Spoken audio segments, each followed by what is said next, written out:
Hi, welcome back. Today we're talking about the pilot paradox. We're talking about the first customer and how to avoid death by pilot. If you haven't read this book, Crossing the Chasm, I suggest you pause this video and go get a copy right now. It explains the beginning and that you aren't really looking for the average customer or the average hospital. You're looking for the innovator. An innovator is someone who does something because it's cool, because it's new, because it helps solve a problem. Innovators are people who are not afraid to take risks. Organizations can also be innovators. If an organization says innovation is one of their hallmarks, but they've never done anything new, they're just talking about it. They're talkers, not doers. Even within non innovative organizations, you might find innovators in certain departments. You want to find the innovators, the guys and gals standing outside the Apple store for 4 hours just because a new product is coming out. Organizations who are innovators and want to buy new products and are struggling with their Wi Fi are not really innovators. I once had this theory that if you find the right hospital at the right time in the right place, you can close a deal in 2 weeks. So we did just that. We found the right hospital in the right time at the right place. It was a small deal, but it closed in 2 weeks. In fact, we did our sales call the week before Christmas and signed the deal in the week between Christmas and New Year's. Our sales guy was very unhappy because he had to get on a plane and go to Arkansas, but he was also very happy because he closed the deal and the customer was very happy. They wanted us to launch in the first week of January, a week after we signed the contract. It took a while to get him up and running. But my point is that you can't just luck out and fall into finding the perfect innovator customer. You need to find them. You need to build a profile. And so you understand what that customer looks like. What do they look like? What do innovators care about? Well, they care about a problem that haunts them. These are people who are going to bed at night thinking about that problem and about how to solve it. These are people who are on Google looking for the right solution. As a founder, you're not selling your product, you're selling your insight to the innovator. And you got to start putting hard numbers on this insight. Let me give you an example. We started saying, well, we stop sepsis deaths. We help you stop sepsis deaths. We help you prevent readmissions. We help you reduce ICU length of stay. Instead, we shifted to talking about how we would help them solve sepsis death, how we would help them reduce sepsis mortality by 18.7%, how we would help them reduce ICU length of stay by 20%, how we would increase ventilator free days by 25%, how we would return to them 1,000 ICU beds in the next quarter. These were numbers that mattered. Why? Because they were seeing them on reports every day already. They understood the language we were speaking because we were speaking their language. So here's some questions you can start asking your prospects. If I solve this problem for you, what is that worth to you? How do you measure it? How do you think about it? How do you put dollars and cents to this?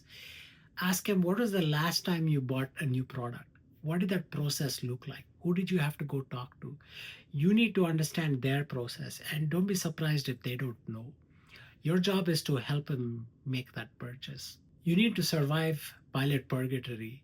And in order to do that, you need to have a happy customer. Why? Because your happy customer is going to pick up the phone and talk to their other friends. These other friends are going to be your customers. We call that a net promoter score, and it's the one marker and indicator of successful companies. So here's a few things your pilot needs to have. It needs to have strict dates. It needs to have a hard start date and a hard finish date that is contractually agreed upon. Your customer needs to have skin in the game. That's right, which means that they're going to pay for that pilot. They might not give you the cash up front and you might be able to cancel the pilot and no obligations, but there's got to be a dollar number on that contract. Maybe you credit them the pilot fee back into their first year of the agreement. People always like that. You need to have passive metrics. What do I mean by passive metrics? These are metrics that they're already measuring. You don't want to come up with new numbers that someone has to go run a new report for you. Guess what? Everyone is already very busy. And as much as they want to help you and they care about you and care about the problem, you don't want to give them more work. So find out what reports are already being reported, where they're being reported, and what meetings these are being discussed in. The then what clause. Never say, let's see how it goes and agree upon a price. Don't you want to know whether the product works or what value it does before I give you a price? Yeah, we had that advice. Unfortunately, it's stupid advice. The biggest fear the customer has is that you're going to discover how precious your product is to them and then you're going to hike the price. Their biggest fear is that they're going to get hooked and they don't know you from anyone else, and suddenly they owe you a lot of money. Agree on enterprise pricing before the pilot starts.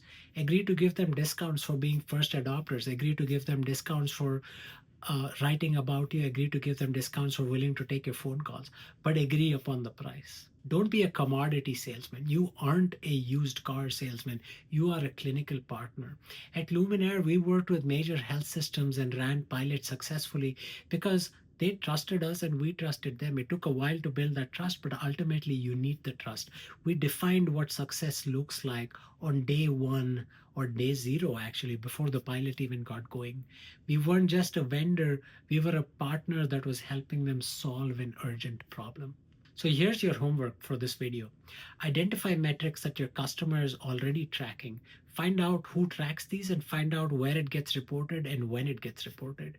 How does your idea move those specific metrics? And then build a simple presentation which talks about this.